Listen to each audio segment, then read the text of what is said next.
Hoy nos convoca justamente este panel denominado Perspectivas en Educación para la Paz, donde podemos conversar con tres personas, ya los voy a presentar, con un amplio recorrido, digamos, en esta propuesta de transformación, de cambio, transformación de imaginarios, de cultura, alrededor fundamentalmente de la manera como nos relacionamos, la manera como construimos nuestras relaciones, la manera como gestionamos conflictos, pero también la manera como nos pensamos, no solamente la cotidianidad, sino también el país y la forma como desde muchos esfuerzos podemos también empezar a definir horizontes distintos para un país como el nuestro, que cada vez, digamos, maduren algunas cosas, pero vuelven y aparecen, digamos, otras dificultades que nos ponen retos, sobre todo para tratar de construir una convivencia pacífica, una armonía en las relaciones. Y justamente hoy nos encontramos con tres grandes profesionales, líderes en estos procesos, y que estoy absolutamente segura que vamos a aprender mucho hoy de todas nuestras experiencias, y vamos a tener entonces la oportunidad de conversar con Oscar, con José Fernando y con el padre Leonel. Voy a hacer una presentación de cada uno de ellos. Empiezo por José Fernando. Entonces, pues sencillamente decir que José Fernando es un experto en desarrollo socioemocional y promoción de competencias ciudadanas para la prevención de la violencia y la educación para la paz, y en particular lo relacionado con la resolución de conflictos y prevención del bullying. José Fernando, por supuesto, hace parte, digamos, de este equipo grandioso que es Educapaz. Ya va a tener la posibilidad de compartir con todos y con todas. Nos acompaña también el padre Leonel. El padre Leonel es gestor e ideólogo de la Fundación para la Reconciliación, sacerdote católico, misionero de la Consolata, experto en diversas disciplinas en el ámbito de las ciencias sociales, las humanidades y los derechos humanos. También desde la experiencia y el camino del padre Leonel vamos a poder conversar con él. Y cierro esta presentación con Oscar Sánchez, coordinador general de Educapaz, líder de programas e instituciones en educación, desarrollo humano y gobernabilidad democrática en Colombia y en América Latina. A ellos, muchas gracias. Y esperamos, digamos, que este espacio sea absolutamente fructífero para poder conversar y poder, digamos, también aprender de las experiencias que hoy estamos aquí reunidos y de alguna manera enriquecer todo el proceso de formación y acompañamiento que desde el diplomado se desarrolla. Vamos a trabajar de la siguiente manera. Nosotros tenemos un primer bloque de preguntas. En ese primer bloque, cada uno de nuestros panelistas va a tener 10 minutos para poder brindar algunos elementos propios de la reflexión que suscitan estas preguntas.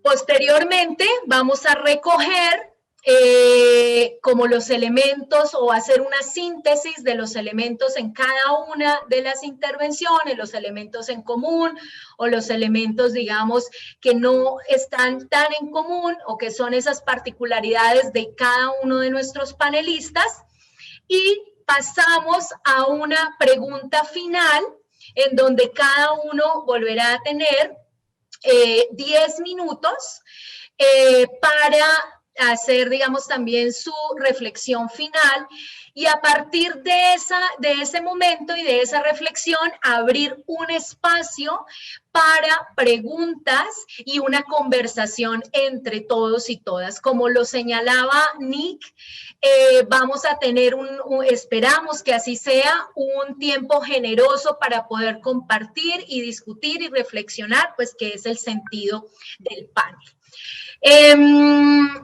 Nosotras vamos a estar recogiendo algunas preguntas que aparecen en el chat para poder tenerlas también en cuenta en esta conversación.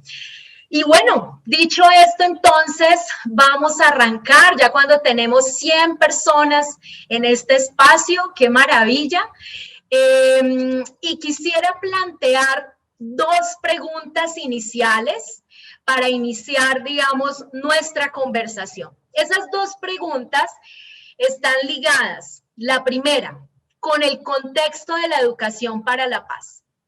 Entonces, para nuestros panelistas, la siguiente pregunta: ¿qué significa educación para la paz? ¿Desde cuándo empezamos a hablar en Colombia de educación para la paz y cuáles han sido esos principales enfoques que se han construido, digamos, en el país alrededor de la educación para la paz?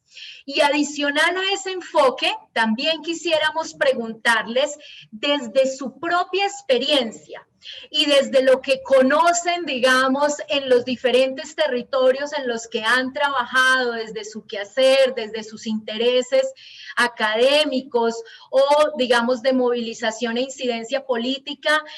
¿Qué creen ustedes que pueden ser esos componentes innegociables de una educación para la paz? Y quisiera invitar en primer lugar pues a José Fernando a que abra esta discusión y empecemos así entonces este panel.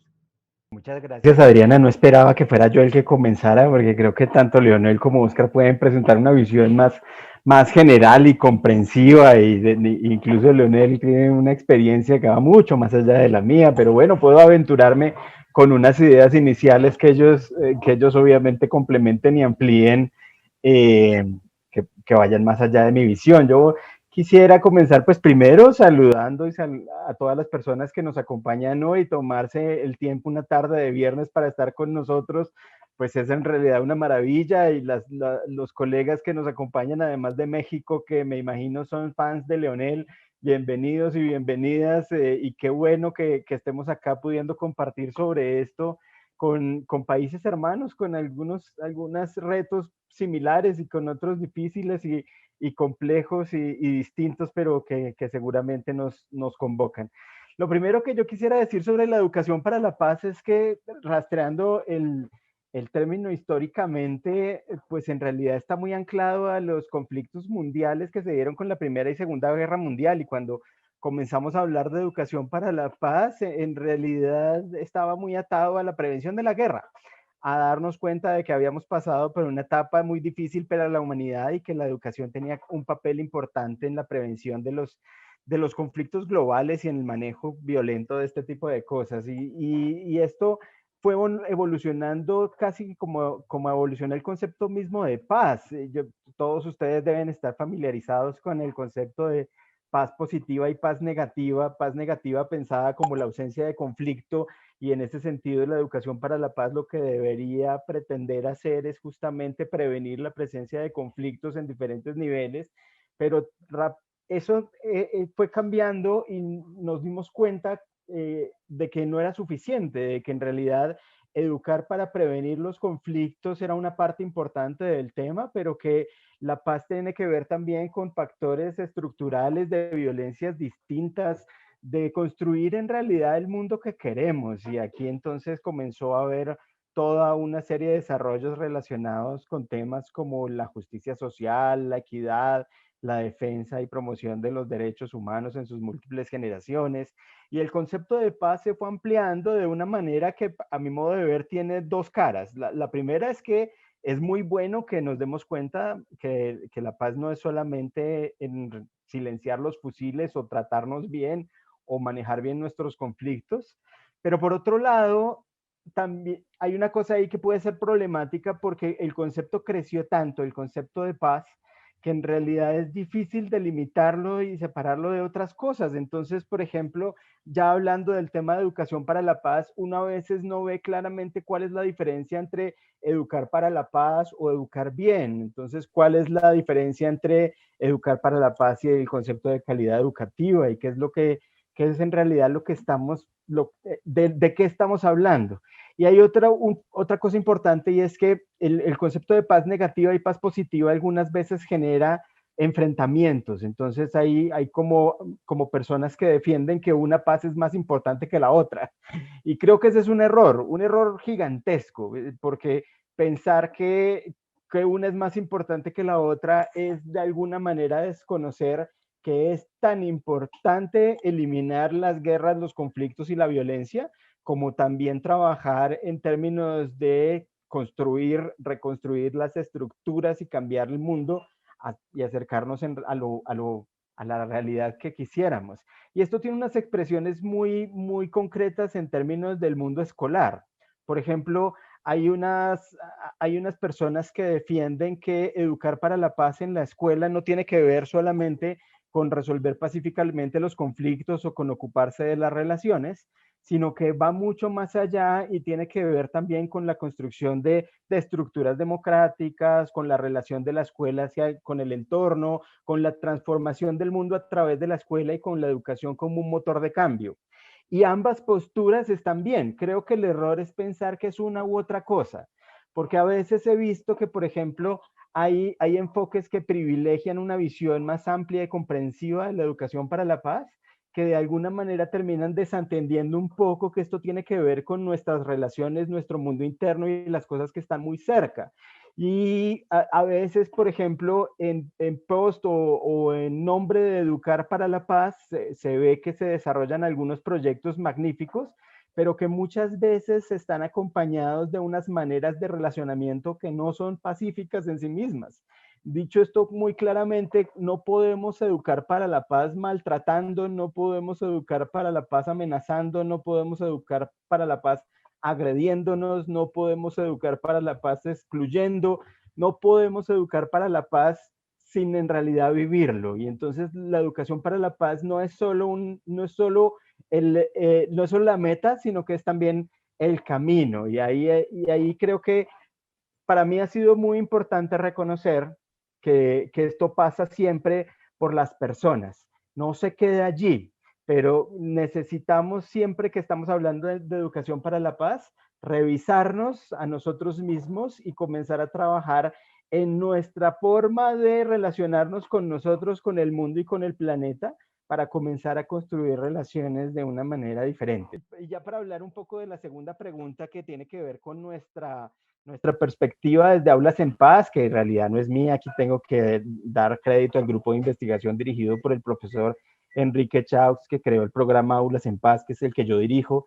Nuestra perspectiva de educación para la paz, que no pretendemos que sea la perspectiva, sino es una manera de verlo y la que hemos escogido nosotros para enfocar nuestro trabajo, tiene que ver con la ruptura de los ciclos de violencia a partir del desarrollo de habilidades socioemocionales que en Colombia se han incluido desde hace 15 años dentro de la sombrilla de la formación ciudadana, gracias al programa de competencias ciudadanas del Ministerio de Educación Nacional.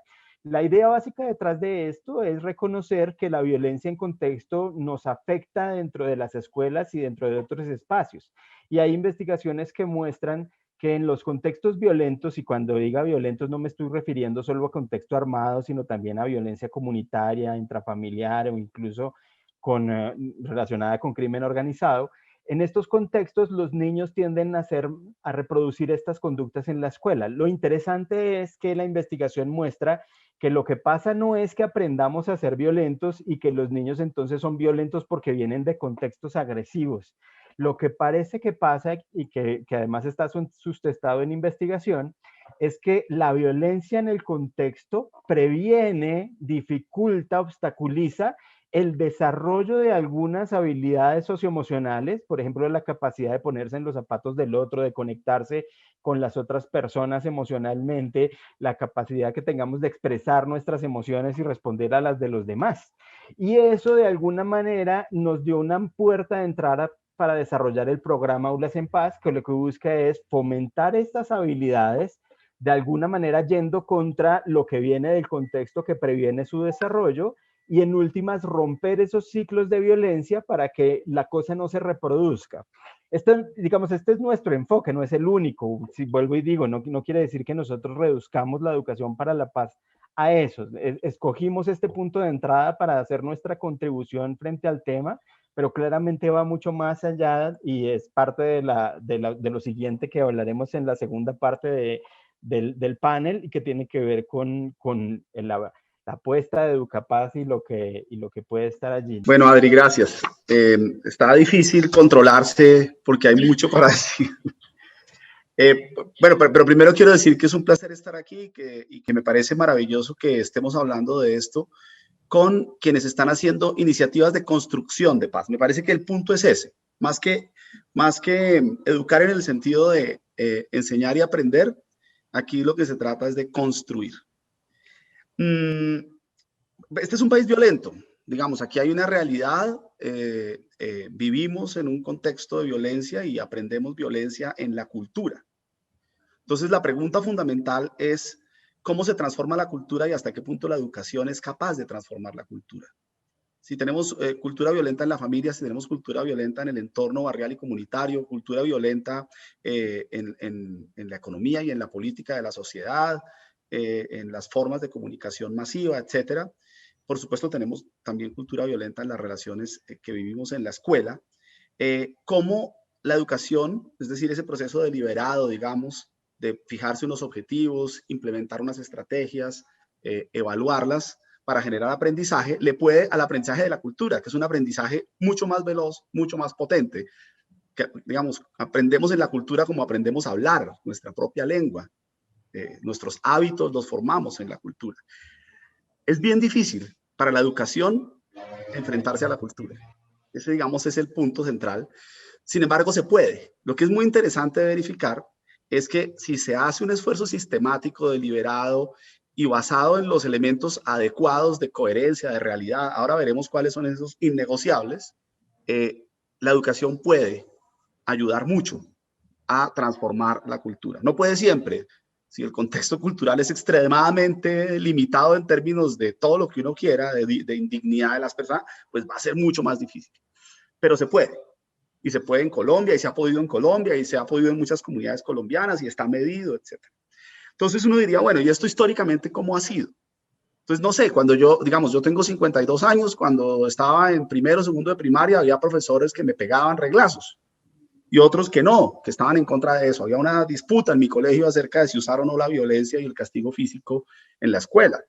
Y todavía hay 70 países del mundo donde los profesores pueden pegarle a los estudiantes, ¿sí? Comenzando por Estados Unidos. Entonces, estamos hablando de escuelas muy violentas.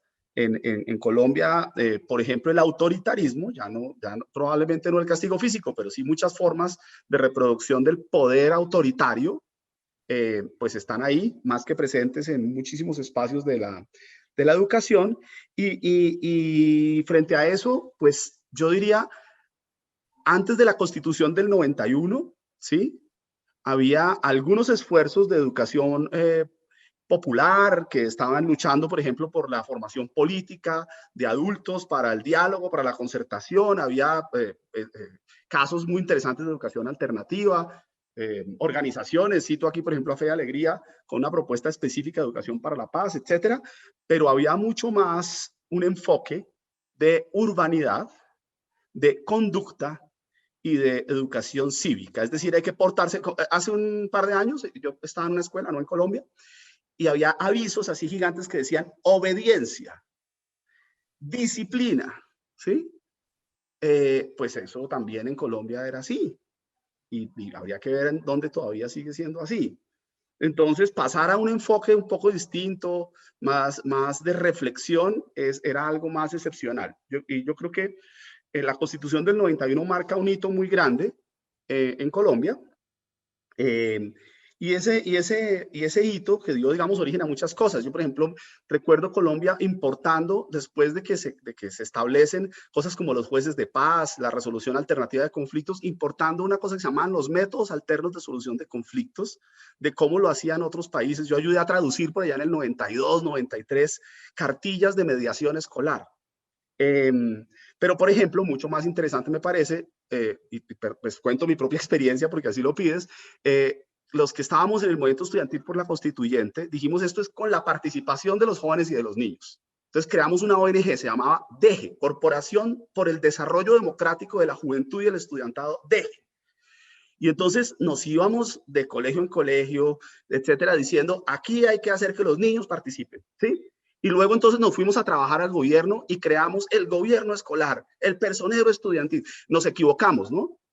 Creímos que la representación era lo mismo que la participación. No entendíamos que la participación es empoderamiento, no reproducción de las formas políticas de la representación. Pero pasaba eso. Y los derechos. Emergieron los derechos. Un señor como Carlos Gaviria, un señor como Ciro Angarita, la Corte Constitucional que dice, venga a ver, ¿cómo es que sucede esto de los derechos en la escuela? ¿Cómo es que se respeta el libre desarrollo de la personalidad? ¿Cómo es que se construyen relaciones democráticas? ¿Qué pasa con la educación sexual? La tutela empieza a ser un instrumento, etcétera. Entonces, y más o menos por esa misma época, nosotros, digamos, el mundo empezó a pasar de una concepción de formación ciudadana de lo que se llamaba el civic culture, como respetemos las instituciones, a encontrar este camino del desarrollo socioemocional. Entonces entró también eso al país, por otro lado, Chaux y José Fernando y todos estos combos, pero digamos Enrique mucho es una adalid de un movimiento latinoamericano de incorporación del tema de lo socioemocional. Y luego aparece Antanas Mockus con la idea esta de cultura ciudadana, que en realidad es cultura cívica, ¿no? Es también para el buen comportamiento, no tanto para el ejercicio de los derechos, no tanto para la emancipación, otro concepto que vamos a ver ahora con los irrenunciables. Entonces yo creo que esa idea de hacer una transición hacia una escuela de la participación que da voz a los sujetos, que reconoce sus derechos, pues obviamente si recogió un poquito de esa experiencia previa de educación popular, de educación política de adultos, etcétera, pues después del 91 se disparó significativamente y yo creo que por eso existe esta comunidad de la que forman parte quienes están aquí hoy. Tengo más para, bueno, entonces me parece que luego vinieron cosas como, pero la Fundación para la Reconciliación Leonel nos contará su historia, tiene que ver con los procesos de paz, por ejemplo. Entonces, fíjense toda esa reflexión sobre cómo relacionar una cosa de la guerra, del mundo, digamos, de la violencia más dura, con la construcción de cultura de paz, es otro ejemplo. A mí me tocó otra posibilidad, y pensando en todo esto y en por qué habíamos pasado tanto tiempo tratando de que los valores de la Constitución se hicieran realidad, y muchas ONGs y mucha gente y muchos maestros con mucha frustración, ¿cierto? Entonces empezamos a preguntarnos, oiga, pero si tanta gente ha hecho el curso, ¿sí? ¿Por qué esa misma gente después no es capaz de hacer cambios? Entonces, pensando en eso, yo en lo personal debo contar la historia de Bogotá. Yo llegué en el 2012, ya después de haber hecho toda una investigación sobre el empoderamiento y no sé qué, todo un trabajo académico y de reflexión sobre la historia de esto en el país, a instaurar en Bogotá con un equipo muy grande. Estamos hablando de como 400 personas dedicadas solo a educar para la paz en Bogotá durante 4 años, con planes de educación para la ciudadanía y la convivencia en las escuelas, con proyectos de participación para el cambio social, miles de proyectos, más de 3.000 incitares, con fortalecimiento de la orientación escolar, con un enfoque interdisciplinario de la orientación escolar, etcétera. Y lo que estábamos diciendo es, aquí lo que toca es empoderar, es decirle a las personas que entienden que en sus manos está construir paz, que sean los líderes de sus comunidades educativas, llámense niños, papás, directivos, docentes o lo que fuera, y por supuesto docentes, sobre todo, que les vaya bien, que la política pública los acompañe para que tengan éxito en esa labor. Entonces yo creo que ese es otro hito muy importante, lo que llamamos el PEC, el Proyecto de Educación para la Ciudadanía y la Convivencia de Bogotá, entre 2012 y 2015, y que hoy en día está también con mucha fuerza implementándose a pesar de las circunstancias de pandemia y demás. Vuelvo e insisto en esta corriente latinoamericana donde, por ejemplo, el Banco Interamericano de Desarrollo tuvo el SRDEC, etcétera, como unas redes de científicos desarrollando material pedagógico que son los padres de los lineamientos de competencias ciudadanas en el Ministerio de Educación Nacional y que contribuyen, digamos, a que haya una política nacional que desarrolla también la ley general, que desarrolla la Constitución en temas de educación transversal que incluye la educación para la paz. Y por último viene La Habana, digamos, y allí se logra meter en el Acuerdo de La Habana una serie de disposiciones que están relacionadas con estos temas, ya no solamente en construir currículo, digamos, intención pedagógica, sino también pensando qué es lo que pasa con la guerra y con los niños de la guerra que están en las zonas rurales afectadas por el conflicto armado, que son reclutados, etcétera. Y pues ahí, por ejemplo, Educapaz es un hito de eso. Nacemos para dar respuesta a esa, digamos, como última ola. Por último decir, seguimos siendo minoría, pero somos, como decía una emisora, una inmensa minoría. La pregunta es cómo volvernos mayoría, y ahorita hablamos de eso, si les parece, y también de los irrenunciables, porque me alargué. Qué alegría estar aquí con ustedes esta tarde. A todos los que me están escuchando, un saludo cariñoso, especialmente para mis amigos, mis fans de México, que creo que están por ahí algunos.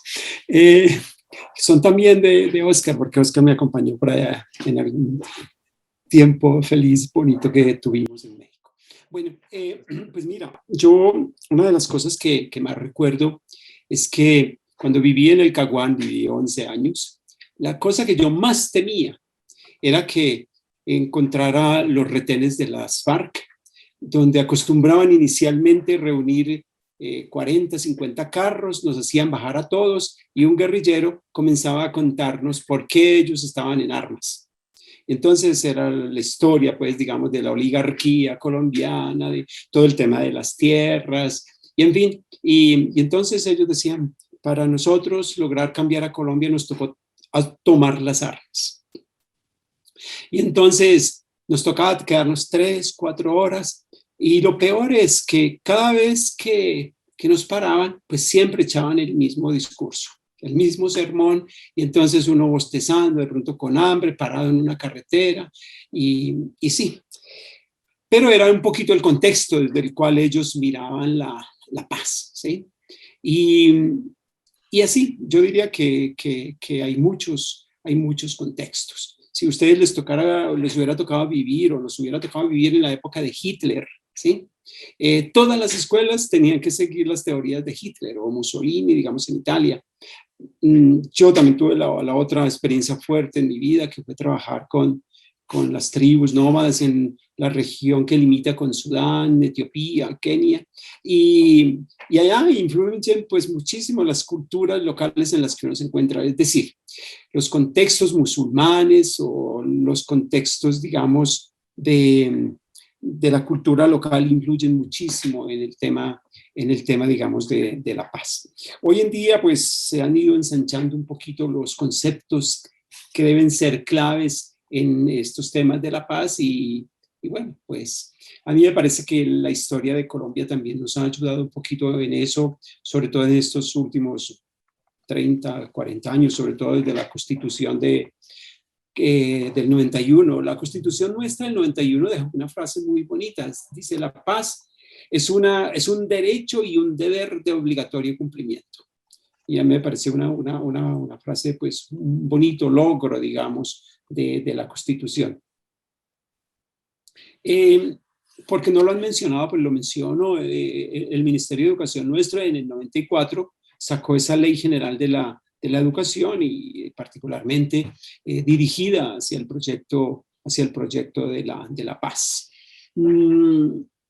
Y en fin, todas estas organizaciones que se han creado desde entonces para el tema de construcción de paz. Yo quiero mencionar aquí Red de Paz, sí, que tiene como logo la guacamaya de muchos colores, cómo se integrarían en esa paz las muchas culturas que tenemos los colombianos. Más tarde vino también Red Pro de Paz, ¿sí? Con todos los programas del Magdalena Medio y Magdalena Medio como modelo para, creo que son 27 proyectos de Red Pro de Paz que existen en Colombia, con una influencia bastante significativa, digamos, para lo que es la paz de Colombia.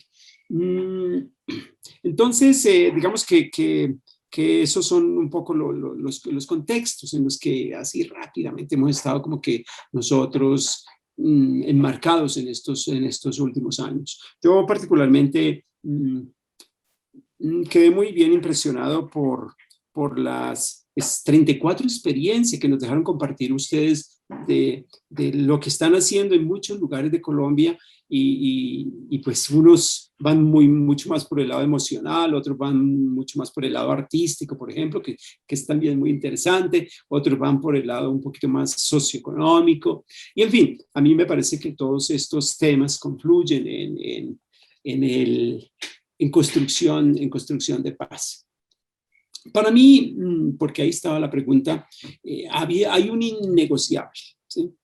Una cosa que no es negociable en los temas de paz y que, pues, en la perspectiva de como lo presentamos nosotros desde la Fundación para la Reconciliación, de que la paz tiene 3 partes, como la tiene un árbol, ¿sí? Que un árbol tiene un tronco y el tronco es lo que sostiene todo. La paz tiene que responderle a las necesidades más objetivas de los colombianos, es decir, que haya salud y educación, empleo, vivienda y bueno, todos estos, digamos, estas necesidades primarias de los seres humanos. Ese tronco, pues, es un infaltable, sin duda. Pero hay también necesidades que son más, si ustedes lo quieren llamar, ambientales o ecológicas, o culturales, de la realidad humana. Son todas esos temas para el caso de Colombia, de verdad, de justicia, en este caso también de reparación, ¿sí? Y todos los temas que tienen que ver con democracia, con derechos humanos, ¿sí? Esa me parece a mí que son como digamos, las ramas de este árbol, esta metáfora que estamos utilizando ahorita. Entonces tenemos necesidades objetivas, el tronco, necesidades más ambientales o más culturales, o aquello que hace bonito el árbol, las flores, etcétera, que son precisamente estas, digamos, necesidades decía yo, el caso de la verdad en este momento en Colombia, el caso, digamos, de la reparación para las víctimas, etcétera.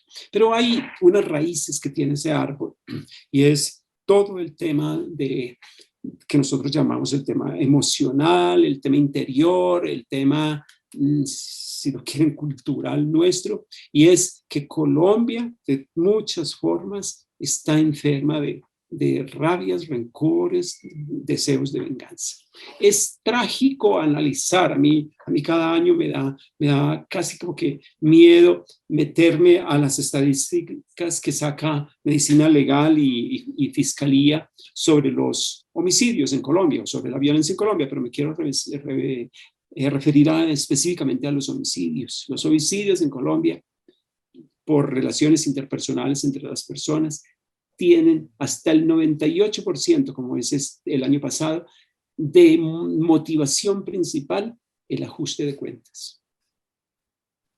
Y junto con el ajuste de cuentas, las riñas, ¿sí? Que es como la forma digamos, de sacarse el clavo que tienes por dentro.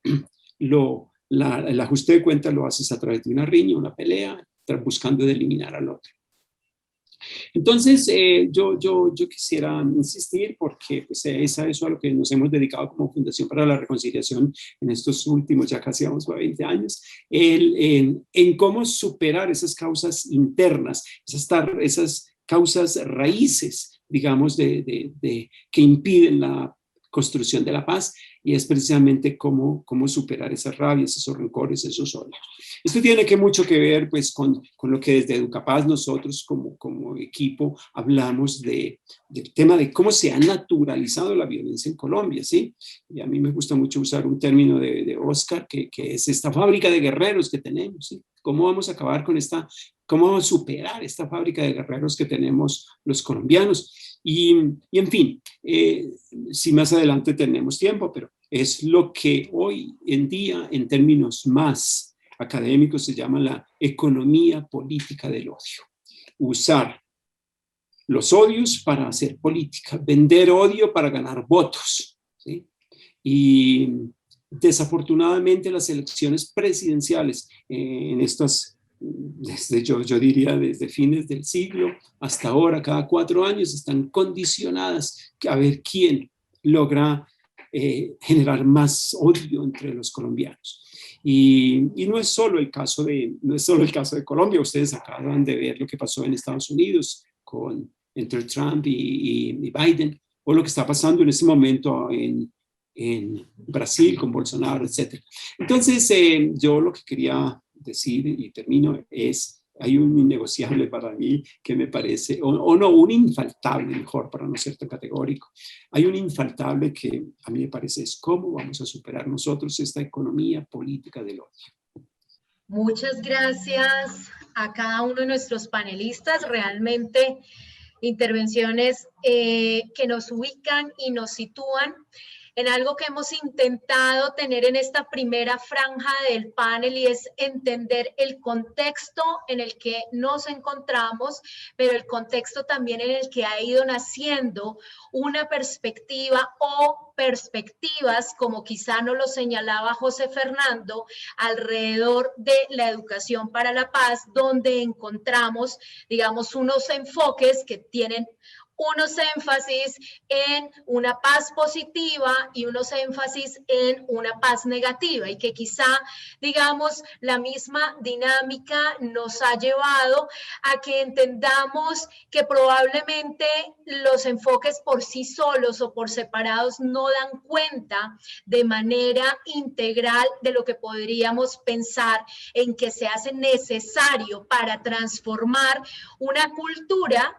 Sí, y Oscar nos lo señalaba, es decir, este es un país que efectivamente en nuestra historia, lo sabemos, ha estado presente una historia de violencia que no es una violencia alejada, digamos, de el contexto quizá más cotidiano, como es la referencia también que nos hace José y el padre Leonel, para abordar un poco también como qué es lo que sucede en esas micro relaciones o esas relaciones que construimos permanentemente, que incluso tienen, digamos, o se reproducen esquemas de poder y esquemas violentos, para llamarlo, digamos, como José y Oscar lo habían planteado, en los contextos escolares.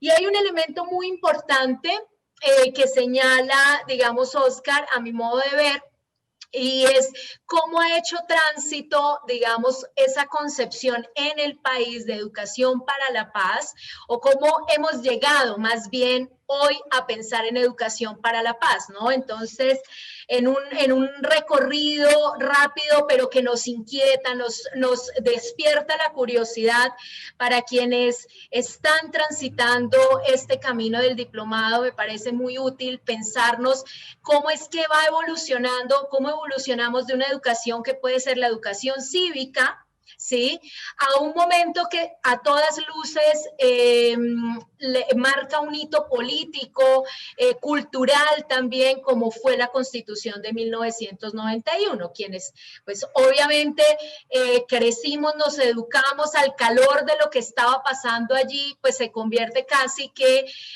en un imperativo de vida tener ese momento como referencia, porque el país allí intenta transformarse, como quizá puede pasar o como quizás se intentó hacer, que todavía nos falta mucho para lograrlo, con los acuerdos de La Habana, ¿no? Digamos, si uno pudiera poner en una línea,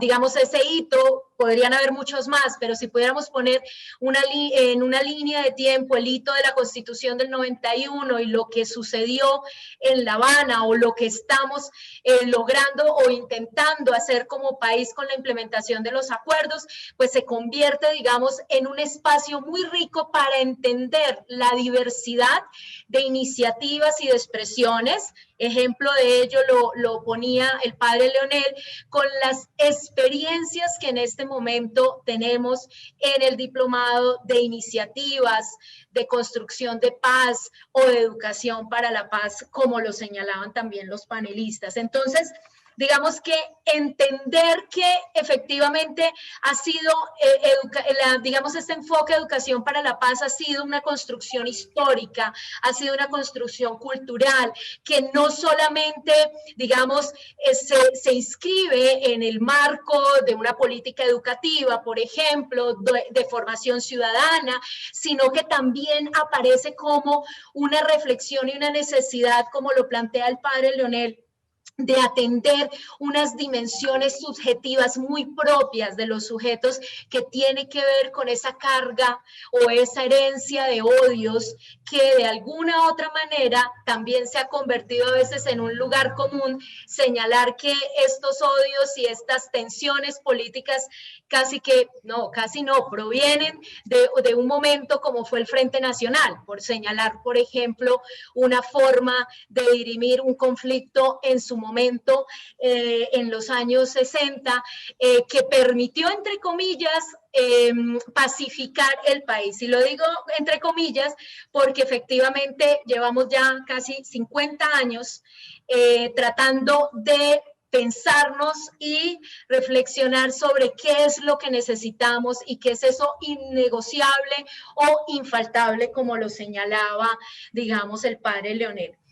Importante también entender, digamos, que hay unos elementos, y con esto cierro para dar un espacio de nuevo a nuestros panelistas para señalar cuáles son como esas apuestas que desde el programa Educapaz se vienen promoviendo en aras de construir un enfoque pedagógico, una propuesta educativa de transformación, no solamente, digamos, de condiciones políticas, sino también, digamos, de transformaciones personales.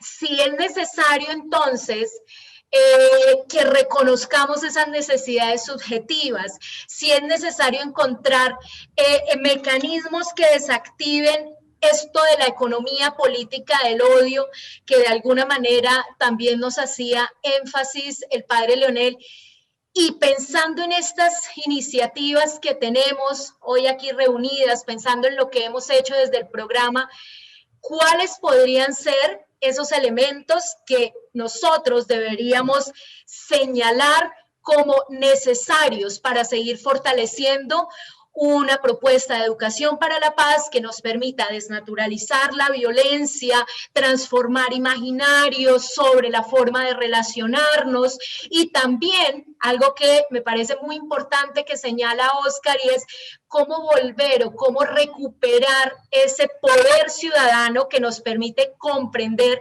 que la paz no es una paz que se construye en otro lado, sino que es una paz que construimos desde cada uno de nosotros como sujetos individuales o colectivos, o en espacios mucho más amplios de movilización y de reflexión social y política.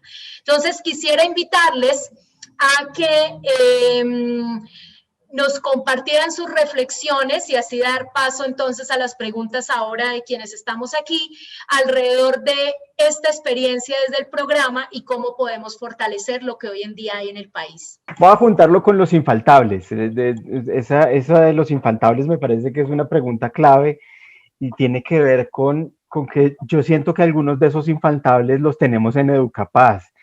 Y hay algo que a mí siempre me ha enorgullecido de Educapaz y lo he compartido cada vez que hablo del programa con otra gente, y es que siento que Educapaz es en sí mismo un ejercicio de paz hacia adentro.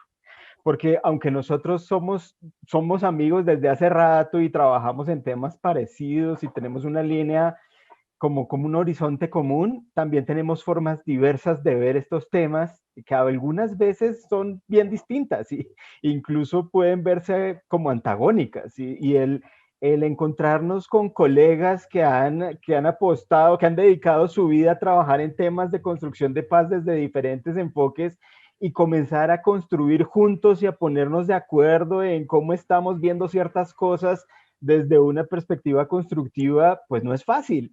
Y creo yo que justamente por ahí es que se comienza, porque, digamos, hay una cosa terrible y es que pues todos somos humanos, entonces todos hemos estado en grupos y trabajado en equipos con múltiples tensiones y roces, pero algunas veces a mí me causa mucha preocupación ver, una de las preguntas que yo hago casi siempre que llega a un colegio es, oiga, aquí hay profesores que no se hablen, que tengan conflictos tales que hayan llevado a que las relaciones estén rotas y no se hablen entre ellos, con tensiones en donde estar en una reunión de trabajo con alguien sea muy difícil. Y lamentablemente la respuesta casi siempre es sí. Aquí hay gente que no se está hablando, que se sacan los ojos, y entonces uno dice, fue pucha, entonces pues de qué estamos hablando. O sea, cualquier cosa que uno haga para tratar de construir paz, pues tiene que ser desde un ejercicio mismo de paz que pasa por las personas. Entonces un infaltable para mí siempre es lo que se relaciona con la gente y con nosotros, no porque tengamos que volvernos perfectos, es decir, yo no quiero un mundo libre de tensión, pero sí quiero un mundo en donde seamos conscientes de esas tensiones y de esos conflictos y tengamos cada vez más herramientas para manejarlos. El segundo infaltable tiene que ver como con un enfoque pedagógico que le dé importancia al desarrollo de competencias y capacidades. Y esto, pues siento que lo hemos entendido muy bien en los últimos años, pero todavía hay algunas cosas que de pronto necesitan ajustarse. Esto tiene que ver con que esto se aprende no diciéndole a la gente lo que tiene que hacer, no con mensajes moralistas de qué es lo que está bien y lo que está mal, no diciéndole a la gente, oiga, maneje bien sus conflictos, construya buenas relaciones, sino desarrollando múltiples habilidades para lograrlo. Y resolver conflictos no es nada fácil, hay posgrados sobre eso y uno aprende cada vez más sobre eso y a veces pretendemos que los niños, las niñas y los jóvenes resuelvan sus conflictos sin haberle dado las herramientas que necesitan para eso. Y claro, eso pasa también por desarrollarlas nosotros. Y una tercera cosa es como esta idea de romper ciclos, que yo creo que va como por la línea de Leonel en términos de esas raíces que él mencionaba y que tiene que ver no solo con la violencia, es decir, ustedes piensen en cualquier problema que les interese del país y del planeta, o sea, cualquier vaina que ustedes quieran cambiar de este planeta que tiene tantas cosas bonitas, pero también tantas cosas que queremos cambiar. Y casi siempre, digamos, la exclusión, la vulneración de derechos, la corrupción, la violencia, tiene expresiones muy cercanas. Entonces, no todos nosotros nos quejamos de la corrupción. Y claro, bueno, no hay, lo que voy a decir no quita que tengamos que hacer otras cosas, pero que tanto nosotros tenemos acciones que resultan siendo corruptas. Entonces, ¿yo qué saco con quejarme de la corrupción de otros si cuando me paro policía, si salgo a la calle ahora en cuarentena y me van a poner una multa, entonces termino ofreciendo algo para que no me la den? O si hago cosas que en realidad terminan siendo uso de poder para mi propio beneficio, que es lo que es la corrupción. Y eso no implica que obviamente no tengamos hoy que pensar en luchar contra la corrupción en otros niveles, organizarnos y hacer muchas otras cosas, pero hay un nivel personal que creo que es básico y se convierte como en una plataforma para lograr lo otro, para que en realidad podamos contribuir con estos cambios nuestros que además están bajo nuestro poder y que terminan realmente haciendo una contribución distinta a los asuntos que queremos transformar.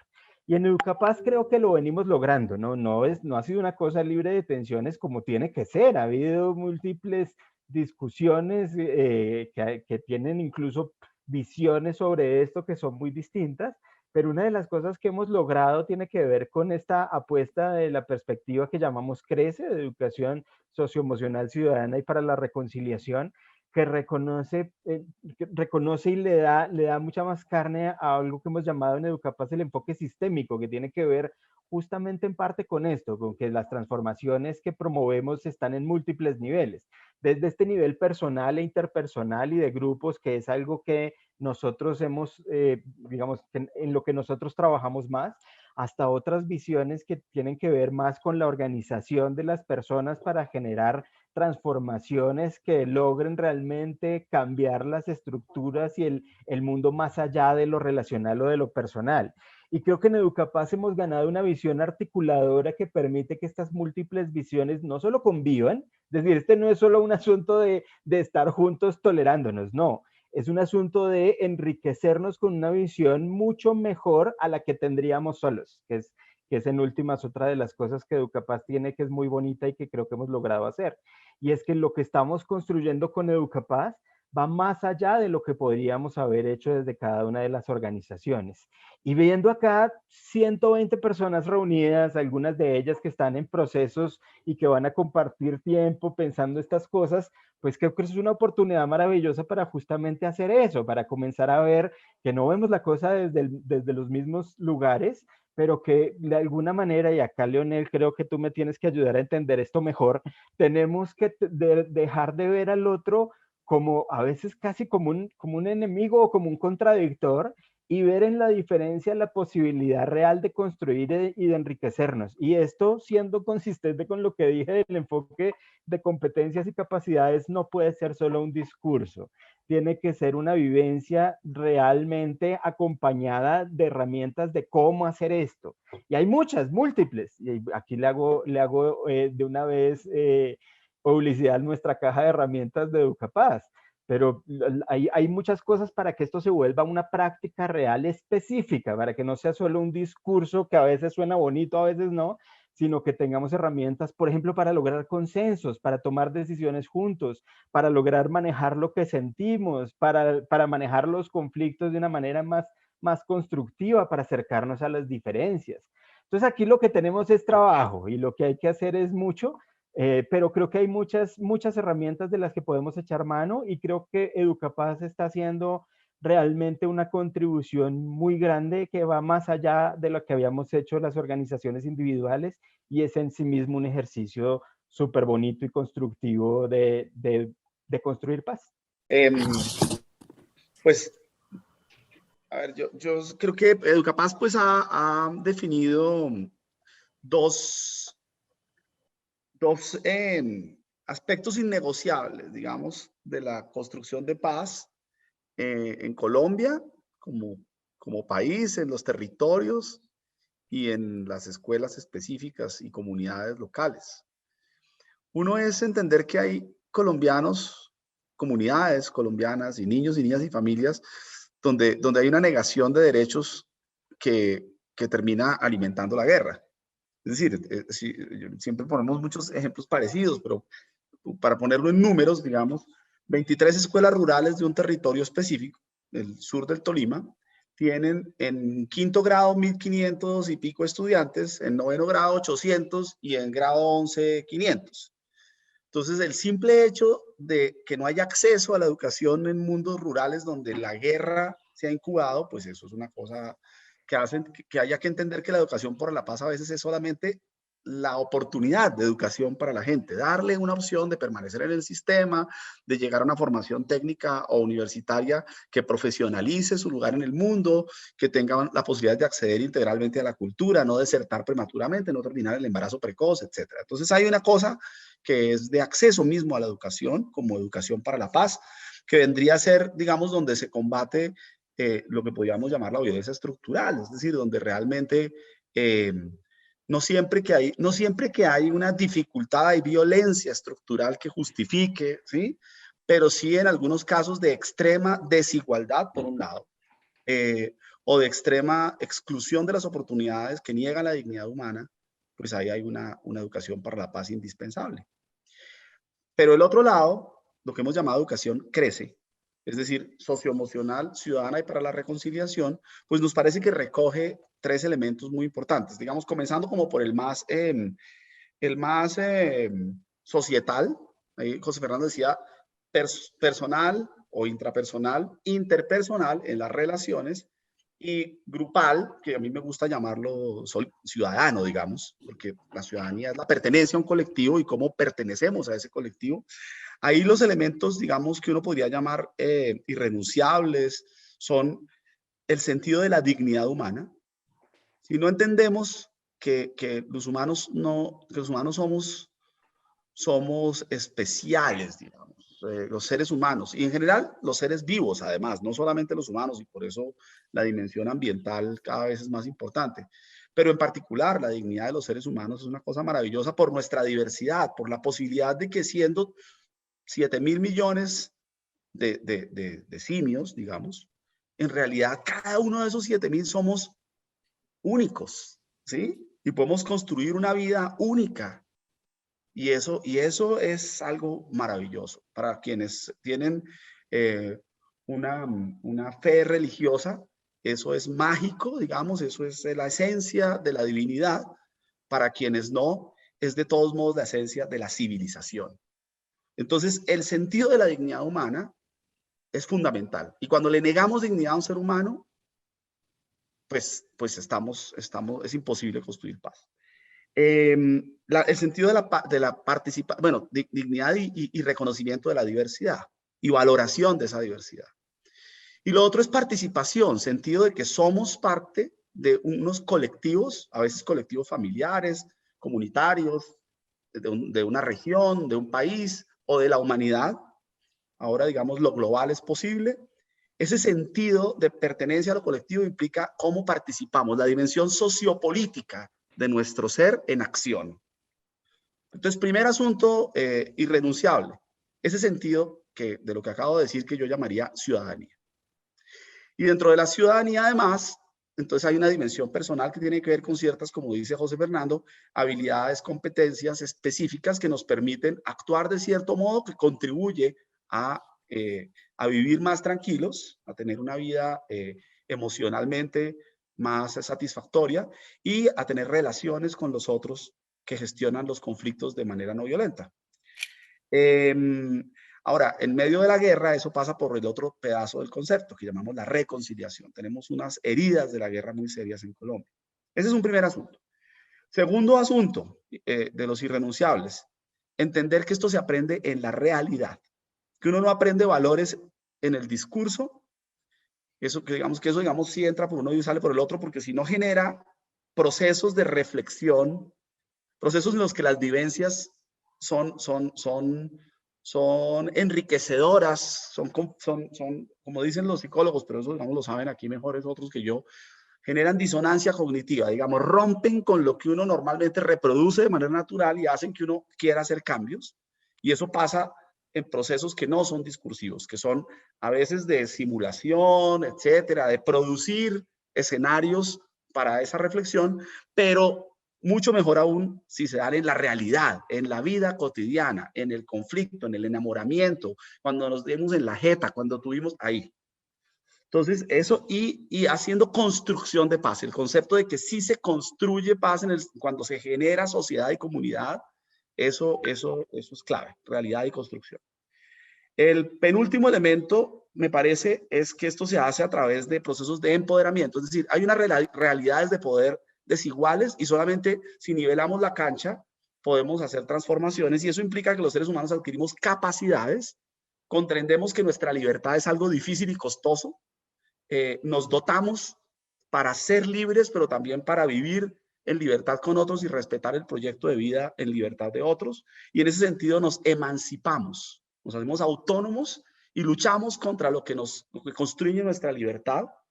Y entonces por eso me gusta hablar de empoderamiento. Entonces tiene que ser una educación en la realidad, tiene que ser una educación emancipatoria, tiene que ser una educación sobre la dignidad de las personas y la ciudadanía. Y por último, algo que enfatizó José Fernando y es, esto es entre todos y sobre todo en el escenario escolar, es imposible que un maestro quiera que los niños aprendan a convivir en paz si él o ella, maestro o maestra, no comienza por pensar cómo tiene que cambiarse a sí mismo y cómo tiene que cambiar todos los seres humanos que están en ese espacio. Esto no es del adulto al niño, así no funciona. Bueno, yo quiero comenzar donde terminó Oscar, que nos ha dado apuntes, me parece muy interesantes, al igual que Fernando. Y contarles el caso aquí, yo aquí en Bogotá, en Fontibón, y hace un año más o menos, entramos en una escuela aquí de Fontibón. Para Oscar debe ser conocido el nombre del Colegio Internacional de Fontibón, ¿sí? Y ahí habían tenido problemas por un rector que cambiaron, otro que llegó, y se dividieron los profesores al interno del colegio, y eso generó muchísimos problemas en el colegio. Y entonces cuando entramos nosotros con esta propuesta de pedagogía de convivencia, les dijimos, no, así este colegio no se puede, un reino dividido no se sostiene. Y lo interesante fue que los profesores y el rector lo entendieron y hoy, por fortuna, están, digamos, armonizados y y da alegría ver el entusiasmo, la energía, el crecimiento incluso en el aprendizaje de los niños que se ha dado después, digamos, de este ejemplo que dieron los profesores. Sí, yo pienso que pues si los docentes y, digamos, la institucionalidad no da ejemplo de paz, es muy difícil transmitírselo a los niños y todavía más a los padres de familia o incluso reflejarlo en el entorno. Hay una tarea que para mí me parece infaltable en nuestro esfuerzo en este consorcio tan bonito de Educapaz, es que tenemos que lograr transversalizar toda esta filosofía, esta espiritualidad de la paz transversalizar a través, yo sé que es una tautología, pero tenemos que transversalizar el tema de la paz en todas las materias, en todas las asignaturas, digamos, en la malla curricular de la escuela. Y incluso yo diría, tendríamos que llegar todavía más aún a tener ambientes de aprendizaje en las diversas curriculares que se pueden dar para que el tema de la paz penetre en todas ellas. Y este sigue siendo, yo diría, uno de los entregables más bonitos que podríamos dejar en las escuelas. Ustedes que me escuchan y que están cercanos a nosotros en este proyecto de Educapaz, a mí me parece que ustedes nos pueden ayudar muchísimo. Sé también que aquí están algunos de los profesionales que nos colaboran. Y yo pienso que si al final de nuestro proyecto o al final de una intervención, no sé, allá en Ataco, Tolima o allá en Tanguy, Chocó, pudiéramos decir, ¿qué dejamos? Qué bonito que pudiéramos decir, posicionamos, instauramos una reflexión sobre la paz, sobre la convivencia en toda la institución escolar y sobre todo en toda la enseñanza que se da en ese colegio o en esa institución educativa.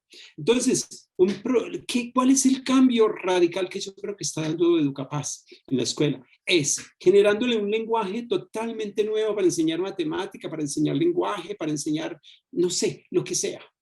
Y generar ese lenguaje, esa perspectiva nueva. El lenguaje no es más que la expresión interna de las convicciones que uno tiene por dentro. Si nosotros logramos generar que el lenguaje de la paz transpire y permee en estos días, nosotros participamos en un colegio donde los niños están ayudando no sé, al aseo del lugar, digamos, al cuidado de cada institución. Y hablábamos en este colegio, un colegio de Manizales, donde los niños ayudaban a recoger las basuras, estaban ayudando también por ejemplo, cuando habían las meriendas o los almuerzos, a recoger todos los materiales que dejaban. Y las personas de servicio agradecían a los niños porque les estaban ahorrando más de 2 horas de trabajo extra que les tocaba hacer todos los días para dejar el colegio aseado, gracias a que los niños habían adquirido esa sensibilidad, digamos, para cuidar también su entorno. Y en fin, son estas digamos, las actitudes en términos de Educapaz, las llamamos también habilidades, capacidades que nosotros tendemos que dejar y que no nos pueden faltar en las instituciones donde nosotros vayamos a estar. Yo termino diciendo que este tema de la paz, yo la llamo un poquito más ajustada, la llamo convivencia, es el reto futuro que tiene la humanidad. Hace algunos meses el Papa Francisco, allá solito cuando empezó esta pandemia, en esa gran, enorme plaza del Vaticano, decía que somos como una pobre barquita en el mar, ya pasando agua, y ahí va la humanidad. Y si nosotros no aprendemos a cuidarnos, a interesarnos unos de otros, pues o nos salvamos todos o perecemos todos. Y yo pienso que ese es el gran reto que tiene la educación, de cómo vamos a convivir nosotros en estos años que vienen, sobre todo en medio de tantas injusticias. El tema de la dignidad de la que nos habla Oscar. Padre, muchas gracias. Bueno, entre ustedes tres han brindado una serie de elementos que podríamos señalar efectivamente como infaltables, rescatando, por supuesto, el aporte que desde el programa estamos realizando en ese reto que usted señala como un reto de la humanidad, que es la construcción de paz. Y desde, digamos, miradas integrales. Bien, aquí hay un comentario que nos parece importante, sobre todo porque aunque Oscar ya planteó algunos elementos allí, pero puede generar también de parte de José Fernando y de Leonel algunos aspectos que nos puedan aclarar también e ilustrar este comentario que nos hace. Oscar habla, comillas, de la reivindicación de los derechos, pero en la actualidad se fue al otro extremo, donde los niños y jóvenes se han convertido en dioses que parece que ya no tienen deberes. Es un comentario que nos hacen, que consideramos, digamos, que es importante traerlo para poder abrir la discusión.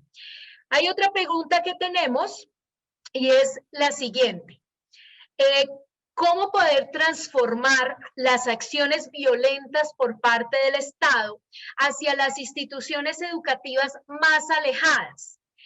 Entendiendo violencia cuando olvidan o no atienden las necesidades básicas de las comunidades educativas.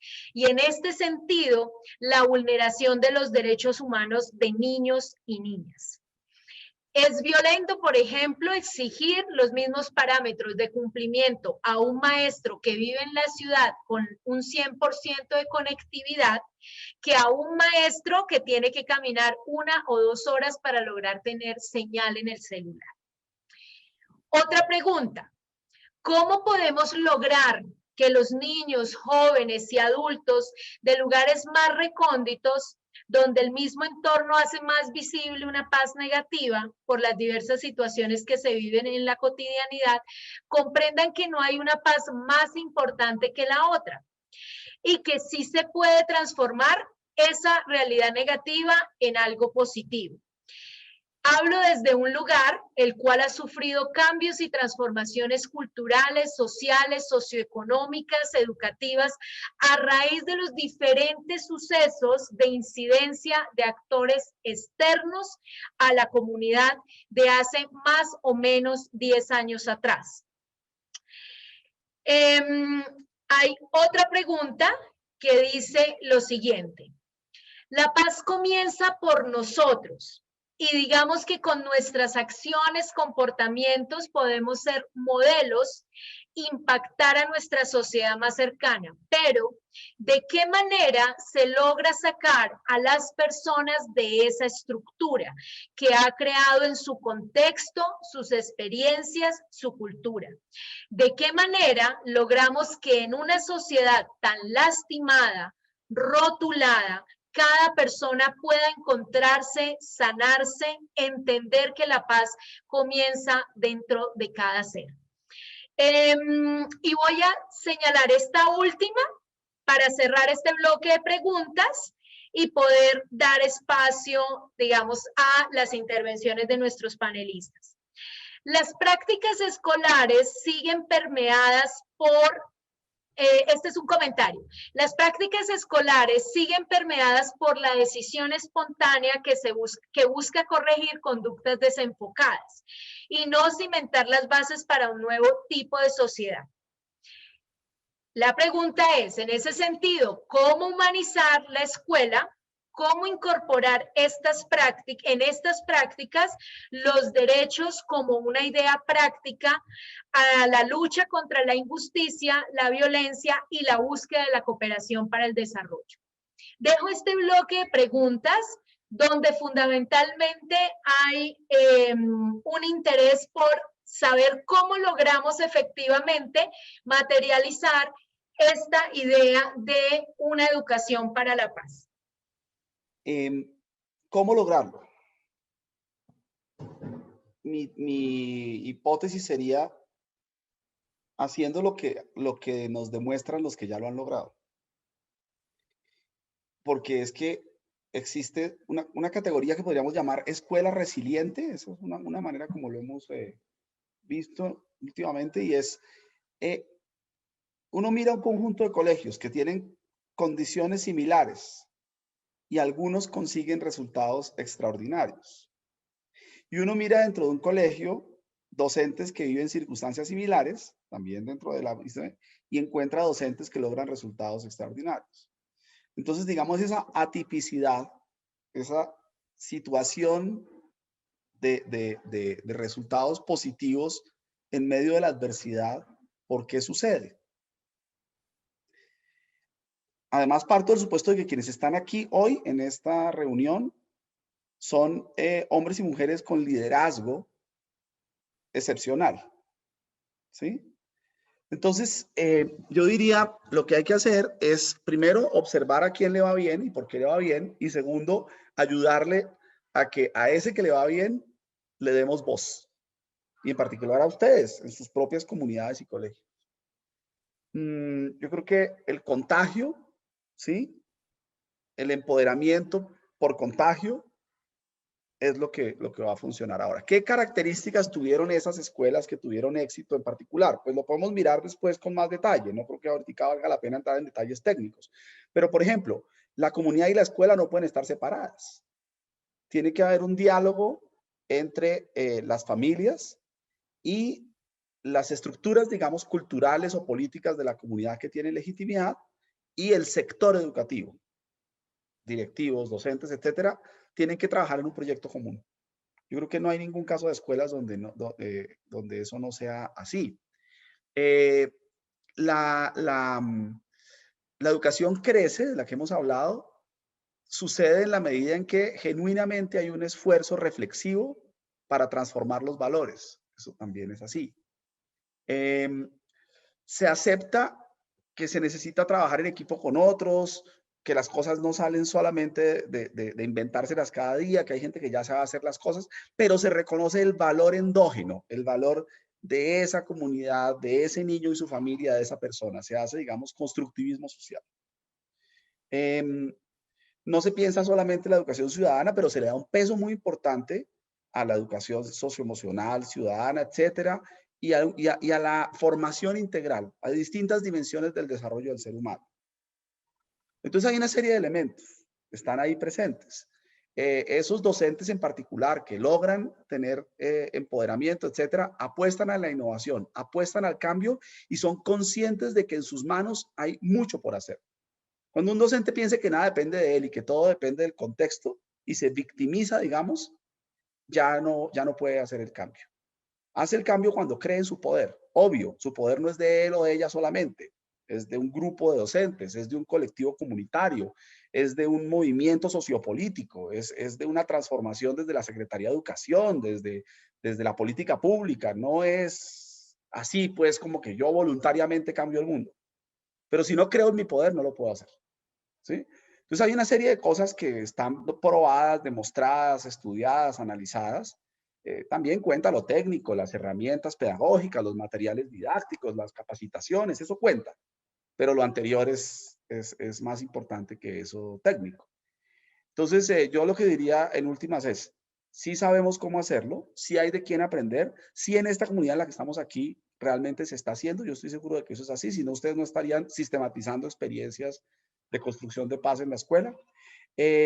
Pero además creo que más que estarnos formando mucho, en mucha teoría y en muchas herramientas, todo eso, lo que tenemos que hacer es convertirnos en movimiento sociocultural, con acción política. Es decir, más importante que aprender mucho más cada uno de los que están aquí, es juntarnos con muchos otros para generar redes más potentes. Entonces sea la oportunidad para invitar, sí, al material de caja de herramientas, de pasa tu idea, etcétera, pero sobre todo invitar a tener encuentros de comunidad de práctica y de comunidad que quiere que cambie la política pública y las condiciones y que nos vayamos viendo en esos encuentros. Educapaz ayudaría con mucho gusto a fomentar esos encuentros con esa pretensión de cambio en la sociedad, en las instituciones, y que nos veamos en nuestro encuentro nacional de redes de Educapaz a finales de este año y que sigamos haciendo movimiento sociocultural y acción de incidencia política. José, listo. Ok. Bueno, plantearon múltiples preguntas y que tocan muchos temas, ¿no? Entonces voy a tratar de responder a aquellos sobre los cuales siento que tengo más que decir. Me quedó sonando esta primera que pusiste sobre la mesa de los derechos versus los deberes, que en realidad creo que es una manera de plantear el tema que no es tan adecuada, porque como que suena a veces como que entonces les estamos dando muchos derechos a los niños, a las niñas y a los jóvenes, y eso, pues eso no es cierto, digamos.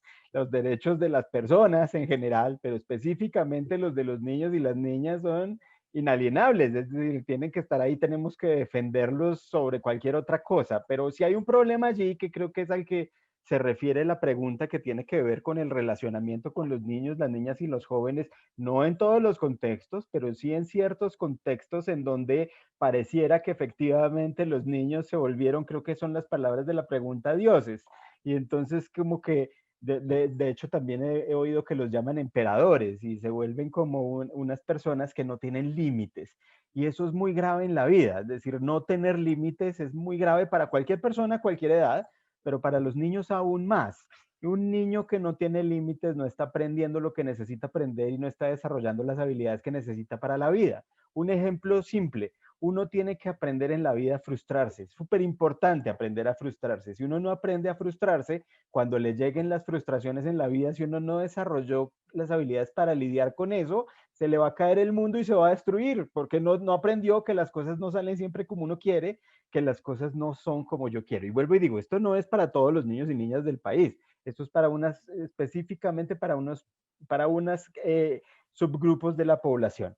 Pero lo que sí creo que nos muestra esto tiene que ver con la acción pedagógica y es cómo podemos hacer los que trabajamos con niños, niñas, jóvenes y adolescentes para construir ambientes de aprendizaje en donde haya límites, acuerdos claros, que le den seguridad, porque los límites dan seguridad, pero que no se vayan a los extremos. Vamos, hay un extremo autoritario en donde mucha gente diría mano dura con estos chinos que no los controla nadie. Y ahí no, eso no es tan chévere porque vuelve a reconstruir justamente lo que queremos cambiar. Hay un ejemplo, voy a tratar de darlo rápido para no llevarme mucho tiempo. En un colegio de Bogotá llegó una profesora novata y se metió a un grupo de séptimo, octavo y un chino tenía una gorra puesta y el manual de convivencia decía que no había que ponerla y la profesora le dijo quítese la gorra y el chino básicamente se le paró y le dijo, ¿cómo así? ¿Quién me la va a quitar? ¿Usted? Y hubo ahí un conflicto de poder con la profesora en el que la profesora salió llorando del curso y el niño sintió que había ganado. Y entonces la profesora fue a buscar al coordinador de disciplina y el coordinador de disciplina llegó y lo que hizo fue a utilizar su autoridad de una manera no adecuada, gritó, intimidó y amenazó al chino con groserías y le dijo, oiga, triple no sé qué, yo sí sé cómo son las cosas con usted, conmigo la cosa es a otro precio, si quiere haga caso o si no vamos a la esquina a arreglar el problema como es que se resuelve acá. Y ahí comenzó a pasar algo terrible y es que muchos de los profes que estaban ahí comenzaron a decir, sí, así tiene que ser porque con estos niños no se puede de una manera distinta. Y sin querer queriendo lo que estaban haciendo con esta posición era justamente alimentar lo que no queremos. Es decir, esto estaba reproduciendo en la manera de relacionamiento que es la que queremos cambiar, en donde lo que hacemos es controlar al otro con violencia, que la voz que se oye es la del que habla más duro, que el que tiene más poder e intimida a los demás es el que tiene poder. Y ese es el relacionamiento mafioso que lo que y pandillero que justamente queríamos cambiar. Dicho eso, vuelvo al tema de los infantables. Esto pasa por no solamente reflexiones profundas sobre lo que hacemos, sino por técnicas específicas. Esto ya está inventado y ya hay formas de hacerlo. ¿Cómo hacer para manejar la disciplina, el poder, la diferencia en el aula? De manera que podamos balancear para no volvernos ni autoritarios ni permisivos. Los dos extremos son negativos y ni siquiera son negativos en términos morales, que también son negativos porque previenen el desarrollo de los niños y no les dan las herramientas que necesitan para la vida, para construir la vida que quieren. Eso va más allá de la educación para la paz, tiene que ver con que en realidad los niños puedan construir la vida. Y junto a eso con la última pregunta que tenía que ver con que, ok, nos volvimos modelos y ya construimos una vaina súper chévere con estos chinos, pero ¿cómo vamos más allá frente a problemas que van pues fuera de la escuela? Y ahí pues hay toda la razón. No es suficiente ser modelo, vivir eso y construir buenos ambientes, sino que necesitamos proyectar eso hacia lo que Oscar describió y entiende mucho mejor que yo, que tiene que ver con la promoción del cambio social hacia afuera, con la organización de una acción ciudadana de transformación. Pero volviendo hacia el interior, hay algo que a veces no valoramos suficiente, y es que muchas veces nuestros niños, nuestras niñas necesitan ver que hay mundos diferentes. Es decir, si yo vengo de una casa donde me pegan todo el día, donde lo único que yo vivo es agresión y violencia, y llego a un colegio en donde pasan cosas parecidas, yo construyo mi mundo pensando que eso es natural, que así es la vida, que no hay formas distintas. Mientras que si yo soy capaz de construir maneras de relacionamiento diferentes, le voy a dar la maravillosa oportunidad a esta persona de que se dé cuenta de que hay múltiples opciones de construir mundos distintos.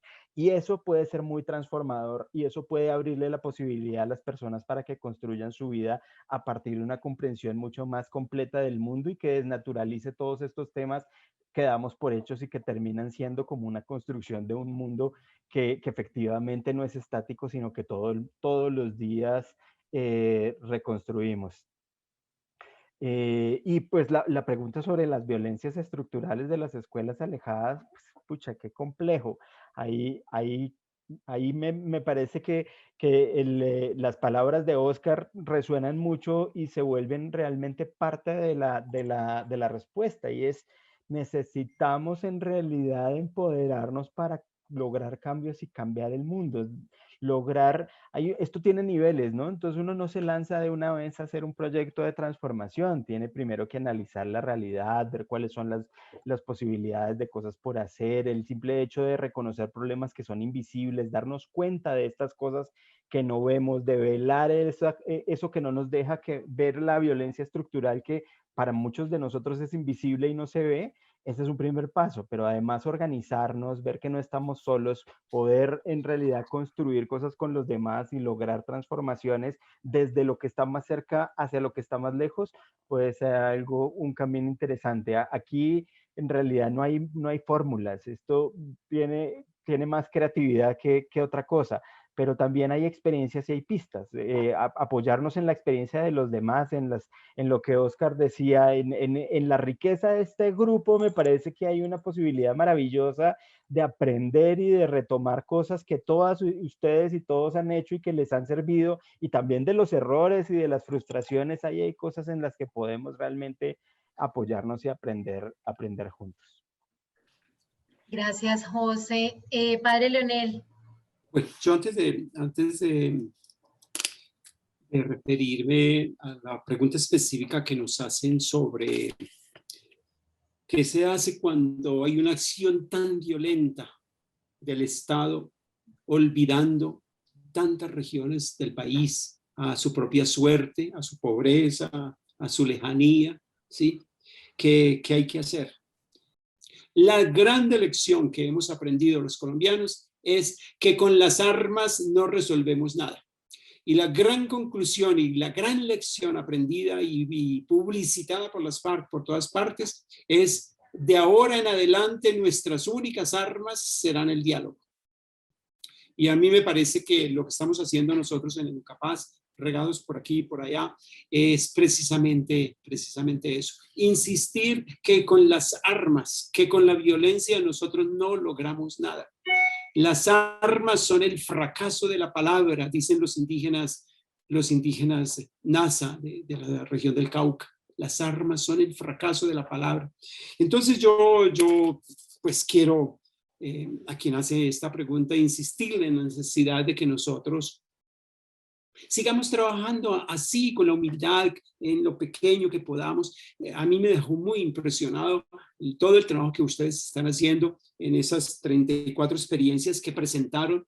Yo quiero resaltar, no sé, los pueblos donde están ustedes. Yo veía experiencias por ejemplo, de Zambrano en Bolívar, un pueblito, un municipio pequeño, o en Sopó, o en Ciénaga, o en Sumapaz, o en San Juan Nepomuceno, allá en este pueblito pequeño de Nuevo Colón, en Boyacá, o en San Onofre, o en Quibdó. Fuera de estas experiencias hay muchas más en Colombia, donde los colombianos hemos optado por nunca más utilizar las armas, sino que nuestra única arma será la palabra dulce, el caminar sereno, como nos dicen los mismos indígenas Nasa. Y quiero terminar esta intervención diciendo que mira, esto nos renuevo a la necesidad de que sí, que esa paz comience en ti, la paz comienza en mí. Y esto implica que nosotros nos vacunemos, ahora que estamos que esa palabra es tan común, que nosotros nos vacunemos uno por uno. No hay vacunas masivas, como que un polvito o una lluvia que echen por encima de la ciudad de Bogotá y quedemos todos inoculados. Lo más difícil de todo esto es que tenemos que vacunarnos uno por uno. Y la gran tarea que tenemos en Educapaz es también cómo nosotros damos herramientas concretas para que este esfuerzo se pueda hacer. Gracias a los tres panelistas por sus respuestas y queremos simplemente invitarles a que escuchemos dos últimas preguntas que fueron recientemente señaladas, que en buena medida pues también nos ponen como otros temas relacionados, pero otros temas importantes para poder cerrar este diálogo. La primera de ellas es la siguiente: ¿cómo hacer para transformar esa cultura de guerra en una cultura educativa de paz, en un lugar donde niños, niñas, jóvenes y adolescentes tienen la presencia de grupos armados y entre ellos tienen conversación sobre ese tema? Y la segunda pregunta, que es la última ya de este panel, dice lo siguiente: justo pienso en lo complejo que es gestionar esos sentimientos en los niños y niñas cuando el Estado autoriza y las empresas ajenas al territorio vienen y las perforan, las quiebran, las explotan, y son precisamente los niños y las niñas los que primero se dan cuenta de que las quebradas se secan. Y bueno, y sé que se puede, por eso estamos aquí caminando los propósitos, pero es complejo cuando no depende solo de las comunidades. A este comentario llega, digamos, seguido a este comentario, hago esta última pregunta. ¿Cuáles son los principales elementos para que realmente se cree una cultura de paz para nuevas generaciones y cuáles para crear una verdadera cultura de perdón para las sociedades actuales? Con estas, digamos, con esas dos preguntas y con el comentario que señalamos, cerraríamos este panel y daríamos nuevamente la palabra a nuestros panelistas. Yo pues viví 11 años en el Caguán y le voy a decir una palabra que no es mala, sino que ya es incluso parte del lenguaje académico en Colombia, y es la puta rabia, ¿sí? Ustedes no saben la puta rabia que se siente cuando uno está en medio de fuegos cruzados entre ejército, entre militares y guerrillas, y cuando incluso a uno de pronto hasta lo amenazan, ¿sí? Y miren, yo quiero decirles, no es solo la experiencia mía, es la experiencia de muchísimas personas en Colombia, y poco a poco estamos entrando en esta perspectiva, es que nosotros a la cultura de guerra nunca le podemos responder con más cultura de guerra. Y que es precisamente esta actitud la que se la debemos transmitir a nuestros niños, niñas y jóvenes. Y que de una vez por todas aprendamos ya la lección. Cada vez más luchemos para que haya diálogo con los grupos guerrilleros donde todavía están presentes. Yo he sido uno de las personas que reclaman continuamente que tenemos que volver a sentarnos a dialogar con las guerrillas del ELN, e incluso yo pienso que a un cierto momento deberemos llegar a negociar con los narcotraficantes. En Colombia ya existe una ley por la cual los narcotraficantes que se quieran acoger a esa ley, ellos pueden hacerlo. Desafortunadamente estamos en un gobierno, y toca decirlo también fuerte, que no ha favorecido estas leyes que ya existen, estas posibilidades que ya existen. Pero en Colombia hay miles de personas que estamos estamos reclamando que por favor renovemos las negociaciones con el ELN. es peor y son más los muertos y el dolor y las pérdidas que nosotros tenemos sosteniendo una guerra inútil. Entonces es el reclamo que yo les invito, que también desde las comunidades donde ustedes están, nosotros las hagamos. Lo último, los principales elementos para crear una cultura de perdón. Yo quisiera decirles, tenemos que entender que el perdón no es olvidar, el perdón no es negar la justicia, el perdón es un ejercicio de yo no dejarme llevar por la rabia, el rencor, las ganas de venganza. Y entonces que el primer, digamos, sugerencia que yo daría para esto es que el perdón es un beneficio, es un regalo, primero que todo, para mí mismo. Yo creo que, digamos, en contextos en situaciones de vulneración extrema de los derechos, de crisis humanitaria, etcétera, hay que tener un conjunto de estrategias diversas, ¿no? Uno no puede, digamos, ser ingenuo en creer que las cosas que funcionan para una sociedad con conflictos moderados van a funcionar igual para situaciones extremas.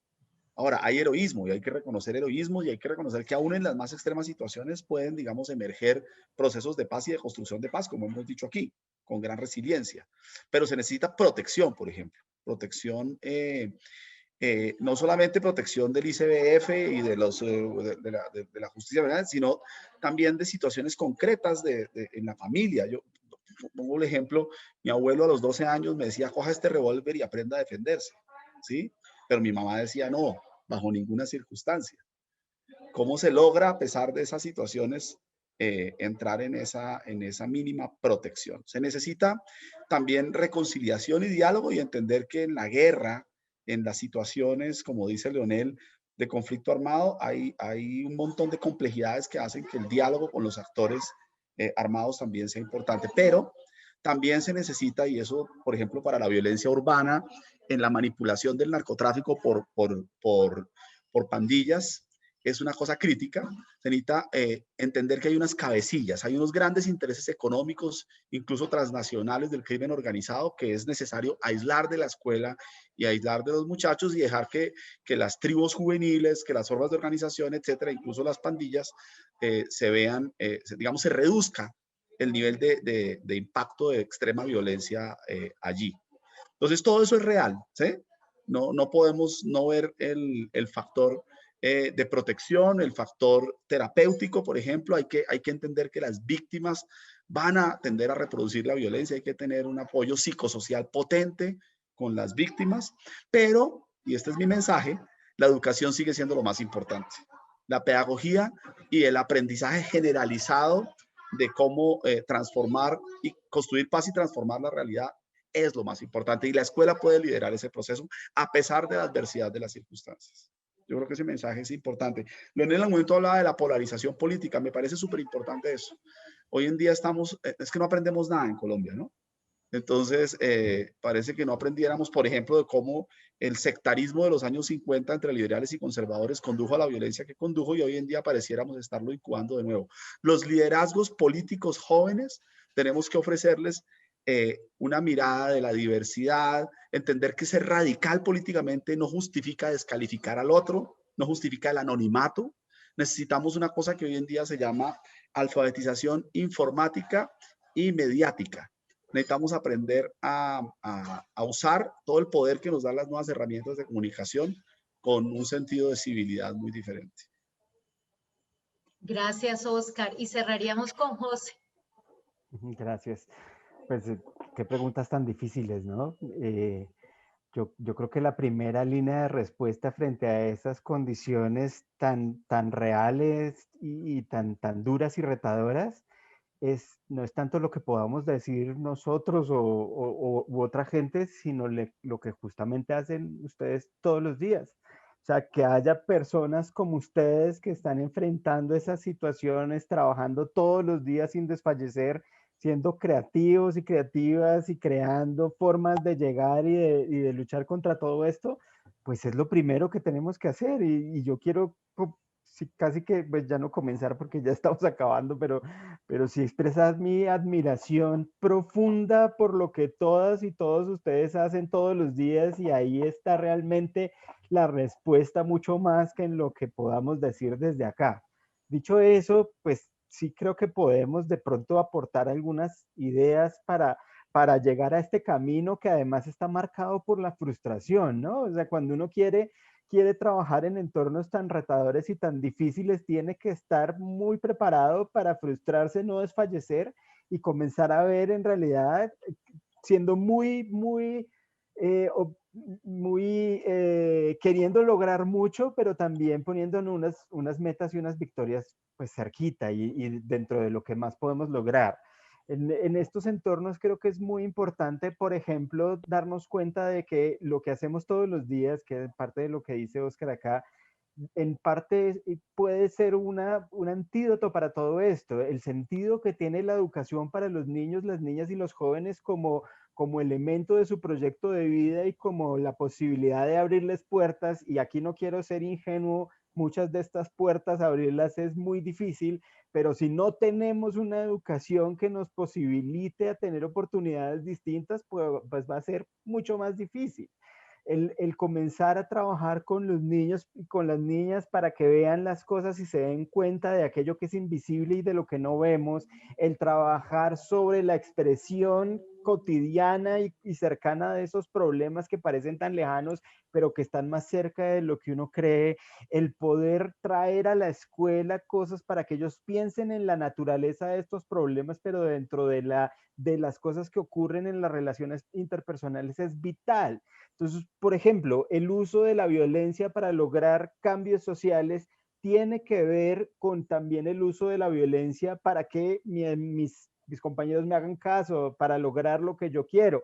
No es lo mismo, pero puedo comenzar a construir reflexiones y acciones para que comencemos a desnaturalizar ese tipo de cosas, para que construyamos unas formas de relacionamiento distinto que construyan estos mundos diferentes, el abuso del poder, la exclusión, las personas en situaciones de vulnerabilidad.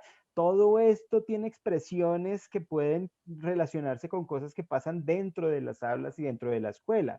Y aquí esto no es solo real, sino que también puede ser estratégico, porque si me pongo yo a hablar con mis chinos de algo que me va a poner en riesgo y de cosas que pueden ser muy reales, de golpe puede ser mejor comenzar a pensar en situaciones hipotéticas que tengan que ver con la naturaleza de los problemas que quiero discutir, pero que no sean meterse tan de frente con cosas que además son difíciles de ver. Y otro punto fundamental que también Oscar mencionaba tiene que ver con el apoyo, pues yo no sé si llamarlo apoyo psicosocial porque lo incluye, pero va mucho más allá, porque tiene que ver con el desarrollo socioemocional es tener las herramientas para lidiar con todas estas cosas que sentimos que son tan abrumadoras. La pandemia ahora nos puso frente a una situación que nos muestra esto de manera descarnada para todos, pero en las situaciones de conflicto y de emergencia, pues esto es pan de todos los días y si le damos herramientas a nuestros niños para reconocer eso que están sintiendo, hacerse cargo, pensar en su salud mental, tener herramientas para manejar su mundo interior y sus relaciones y lograr construir esto que se volvió tan interesante de la resiliencia, que necesitamos ponerle carne y volverlo cosas que efectivamente hacemos, pues ahí también hay unas pistas por hacer.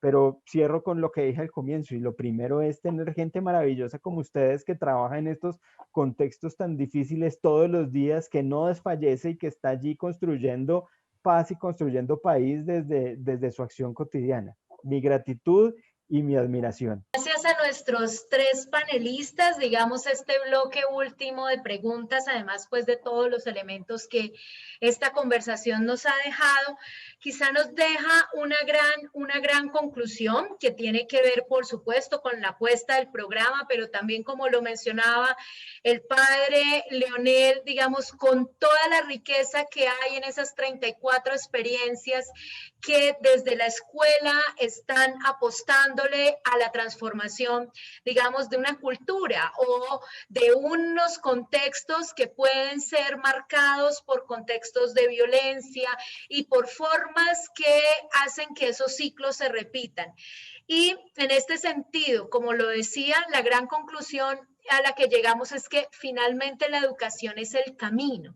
Lo decía un poco José hace ya un rato cuando empezamos, que la educación para la paz quizá no es un punto de llegada, sino todo un proceso, es un camino. Y efectivamente ese es un camino que nos vamos encontrando en donde buscamos la desnaturalización de la violencia, la transformación cultural a través del desarrollo socioemocional, a través del empoderamiento, la recuperación del poder ciudadano, digamos, siendo consciente, digamos, o reconociendo ese principio básico que es la dignidad humana, y que esto facilite o contribuya a reparar vínculos y a sanar relaciones que de alguna manera han sido, por supuesto, golpeadas por una serie de situaciones que, pues, por supuesto, conocemos o vivimos o experimentamos a diario. Agradecemos muchísimo a todos quienes estuvimos aquí, muy atentos y atentas. Muchas gracias por sus preguntas.